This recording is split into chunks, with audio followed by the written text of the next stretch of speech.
Hello viewers, আসসালামু আলাইকুম। Special cooking variety চ্যানেলের পক্ষ থেকে নতুন একটি রেসিপি দেখার জন্য আপনাদেরকে স্বাগতম জানাচ্ছি। আশা করছি সকলে অনেক অনেক ভালো আছেন আর সুস্থ আছেন। আজ আমি আপনাদের সাথে খুবই মজাদার একটি আমের ডেজার্টের রেসিপি শেয়ার করছি। এই ডেজার্টটা তৈরি করা যেমন সহজ, খেতে আরও বেশি মজাদার হয়ে থাকে। আর একবার তৈরি করে খেলে বারবার খেতে মন চাইবে, এতটাই মজাদার হয়ে থাকে। আশা করছি আমার আজকের রেসিপিটি আপনাদের কাছে ভালো লাগবে। তো চলুন এবার আমরা দেখে নিই কীভাবে এই মজাদার আমের ডেজার্টটা তৈরি করতে হয়। মজাদার এই আমের ডেজার্টটা তৈরি করে নেওয়ার জন্য এখানে আমি পাকা 3টা আম নিয়ে নিয়েছি, আর আমের খোসাগুলোকে আগে থেকে ছাড়িয়ে নিয়েছি। তারপর হাত দিয়ে চেপে চেপে আমের পিউরিটাকে বের করে নিয়েছি।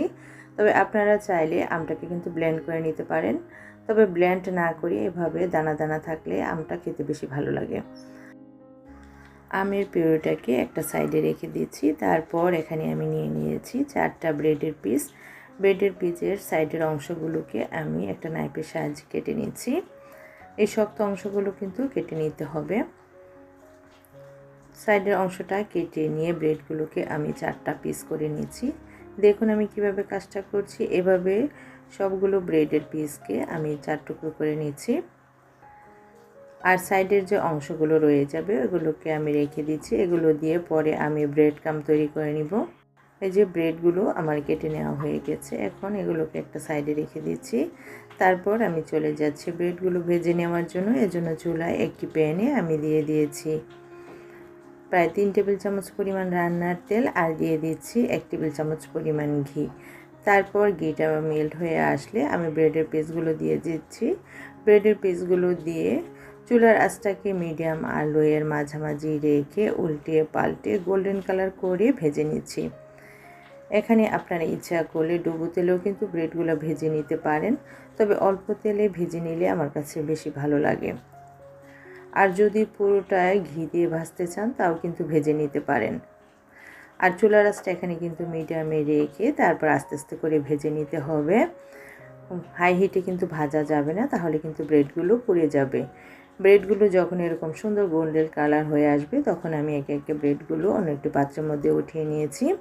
সবগুলো ব্রেড এভাবে আমি ভেজে নিয়েছি। তারপর আরেকটি প্যানে আমি আমের পিউরিটা দিয়ে দিয়েছি, আর দিয়ে দিয়েছি 1 কাপ পরিমাণ দুধের সর। গরুর দুধটাকে আমি জাল করে উপরে যে সরটা ওঠে সেই সরটা এখানে দিয়ে দিয়েছি। তারপর দিয়ে দিয়েছি 1 কাপ পরিমাণ পাউডার দুধ। এখন অনবরত নেড়ে চেড়ে দুধটাকে আমের সাথে ভালোভাবে মিলিয়ে নিয়েছি। মিলিয়ে নিয়ে অনবরত নাড়াচাড়া করতে করতে আমের পানি পানি ভাবটাকে শুকিয়ে নিতে হবে। এই যে আমের পানিটা প্রায় শুকিয়ে এসেছে, প্যান থেকে একটু ছেড়ে ছেড়ে আসছে। এখন আমি এখানে অ্যাড করে দিচ্ছি 3 ধরনের বাদাম। এখানে আমি কাঠবাদাম, কাজু বাদাম আর পেস্তা বাদাম এই 3 ধরনের বাদাম ব্যবহার করছি, তবে আপনারা চাইলে যে কোনো এক ধরনের বাদাম এখানে ব্যবহার করতে পারেন। আর বাদামগুলোকে ছোটো ছোটো টুকরো করে কেটে নিয়ে তারপর দিয়ে দিয়েছি। বাদামগুলো দিয়ে নেড়ে চেড়ে ভালোভাবে মিলিয়ে নিয়েছি। মিলিয়ে নেওয়া হয়ে গেলে এখানে আমি অ্যাড করে দিচ্ছি 1 চা চামচ পরিমাণ ঘি। পুরটা যখন দেখবেন প্যান থেকে ছেড়ে ছেড়ে আসছে তখনই কিন্তু এই ঘিটা ব্যবহার করতে হবে। ঘিটা দিয়ে আর বেশিক্ষণ কিন্তু পুরটা রান্না করতে হবে না, প্রায় 1 মিনিটের মতো সময় পুরটাকে রান্না করতে হবে। ঘিটা দিয়ে নেড়ে চেড়ে ভালোভাবে মিলিয়ে নিয়ে কিন্তু পুরটা তৈরি হয়ে যাবে। আমার পুরটা তৈরি করে নেওয়া হয়ে গেছে। এখন আমি চুলাটা বন্ধ করে দিচ্ছি। চুলাটা বন্ধ করে দিয়ে একটু ঠান্ডা করে নিচ্ছি। ঠান্ডা করে নিয়ে একটা বাটিতে উঠিয়ে নিয়েছি। আর পুরটাকে কিন্তু ঠান্ডা করে নিয়ে এই ডেজার্টটা তৈরি করতে হবে। এখন আমি চলে যাচ্ছি ডেজার্টটা তৈরি করে নেওয়ার জন্য।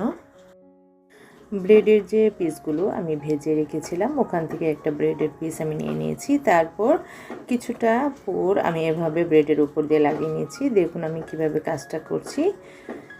এই ডেজার্টটা তৈরি করা কিন্তু খুবই সহজ, কিন্তু খেতে এতটা মজাদার হয়ে থাকে। একবার তৈরি করে খেলে বারবার খেতে মন চাইবে, এতটাই মজাদার হয়ে থাকে। এই যে একটি ডেজার্ট আমার তৈরি করে নেওয়া হয়ে গেছে, আরেকটি ডেজার্টও আমি আপনাদেরকে তৈরি করে দেখিয়ে দিচ্ছি।